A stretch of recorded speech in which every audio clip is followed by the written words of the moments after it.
This is a pretty cool game of chess. It's between Merriman is played by White and Black is played by Chris Ward, chess masters. So it's a Nimzo-Indian game.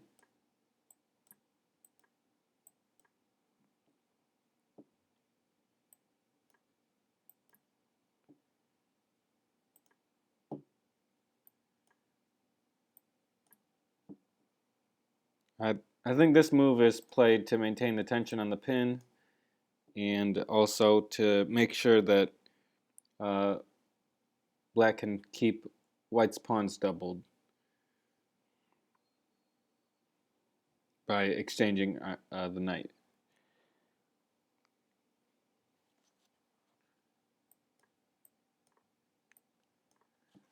Um, Now it might have been better since Black was going to take here anyway, with both pieces to take with the pawn. So now, after a position like this, White can have somewhat of a center.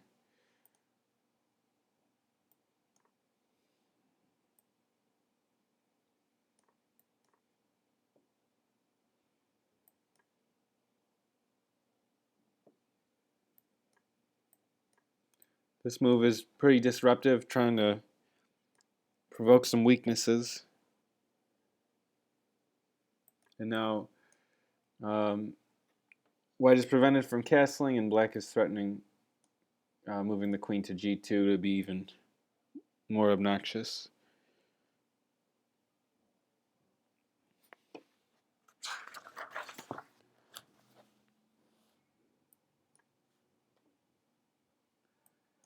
This is putting pressure on the diagonal, the c pawn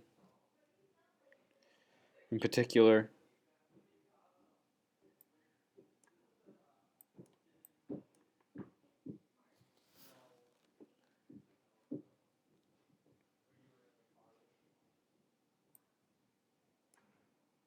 And now d5 is a really good move.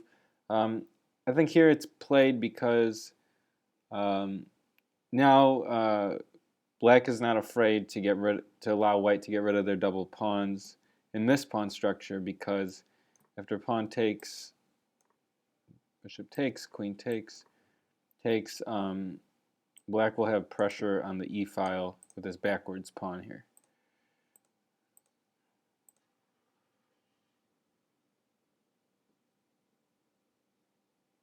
Oh yeah, and takes, oh whoops, takes, bishop takes, queen takes. This doesn't lead to anything, just king b8. The king is pretty safe.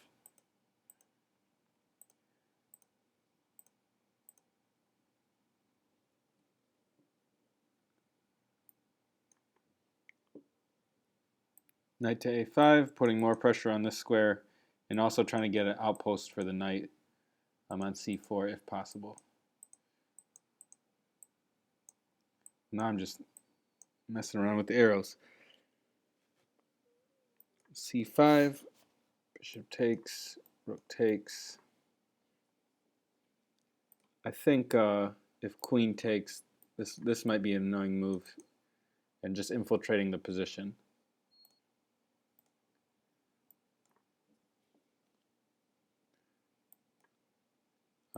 Now this knight. Okay, now I like this game, especially for the upper intermediate level chess lecture, 1000 to 1500 USCF, because it's an example of a strong knight versus a bad bishop.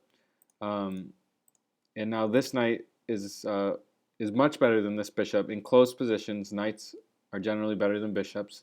And also we look at the fact that no pawns have been traded, but 7 out of the 8 pawns are on the same color square as this bishop. So the bishop is severely restricted in its movement. And after bishop b2, this bishop really doesn't do much in the game.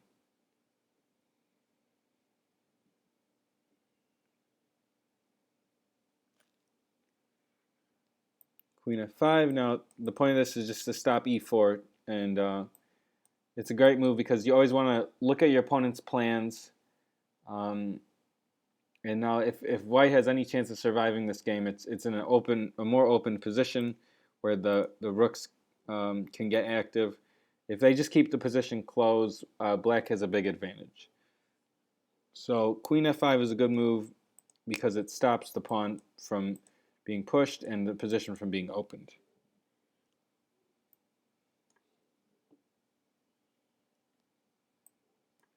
Additionally, stopping the g-pawn from being pushed and possibly allowing this rook to come in the game to h6, I think. But also the idea of h4 is not totally unreasonable, and getting an open file for this rook.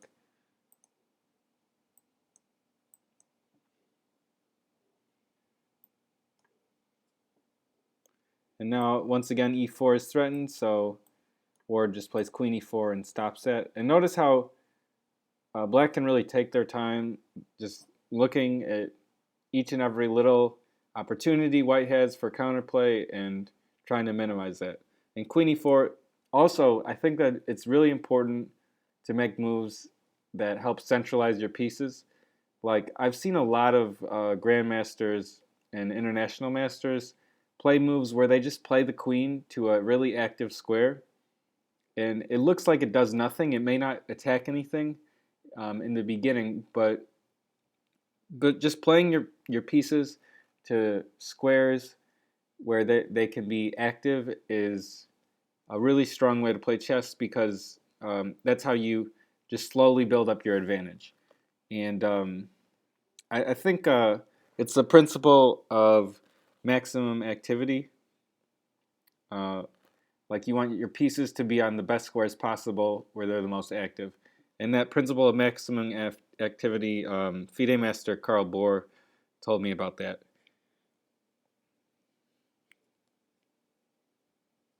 So queen c2, king to b7, a4, f5. Just keeping the position closed with f5. I'm not too sure about a4.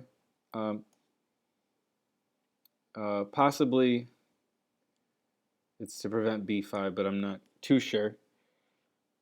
h4.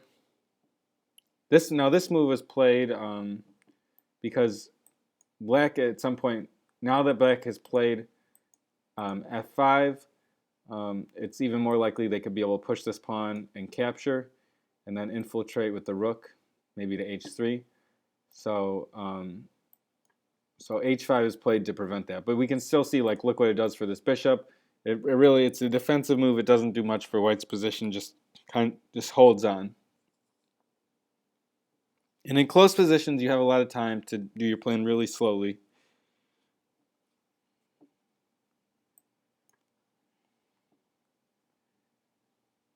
Queen e2. And now Merriman plays rook g1, but if queen takes h5, I think rook takes g3 and oh no. If queen takes h5, queen takes the rook, so that does not work. g1, king c6. Now this is kind of a bold move. Ward, in his analysis of this game, he gives an alternative plan for black, which he said would probably be just as good. Rook g4, king c2, rook h8, bishop c1, rook h6, bishop d2, rook g6, and bishop e1. And now, finally, the bishop gets there in time to defend the pawn. But the problem is that black can just play rook takes h4. So rook takes h4, pawn takes, rook takes g1, and black is doing much better than white, because black is more active in that position. But in the game, that was not what was played. Rook g4 was not played, but king c6, with the idea of the rooks getting in on the queen side.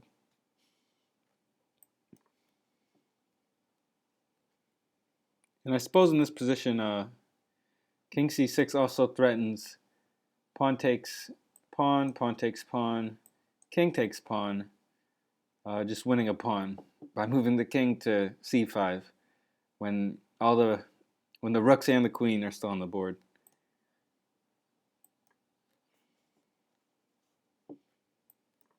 So white trades pawns, king c2. And now the main reason I put this game on the internet was just because of this last combination. I thought the game had a lot of important lessons, but I just liked this. If I were you, I would pause it and try to find how the game ended yourself, but it was with this combination that the game was over. So I will, okay, can pause it now? Okay, now I'm going to show it. Rook takes a4, king takes a4, queen takes d3, and white resigns. So just a great way to end a game of chess, winning a piece. Just to go through a few more moves of how the game would have ended. In a position like this, black is up 4 points, and it's going to be pretty easy just to start pushing a pass pawn. So let's see. Well, yeah. So if king c2, the only square the knight has is f2, but now it's going to move here, and then the rook's going to capture in g3 because it'll be defended by the knight, and the game is over. So I thought this was a good game of chess. Get rid of those arrows. Just how this position, how black was able to generate pressure on this c4 square right here, I thought was very effective. And trading all the pieces except the knight and the bishop was key in finding the winning combination towards the end. So after queen takes d3, white resigned.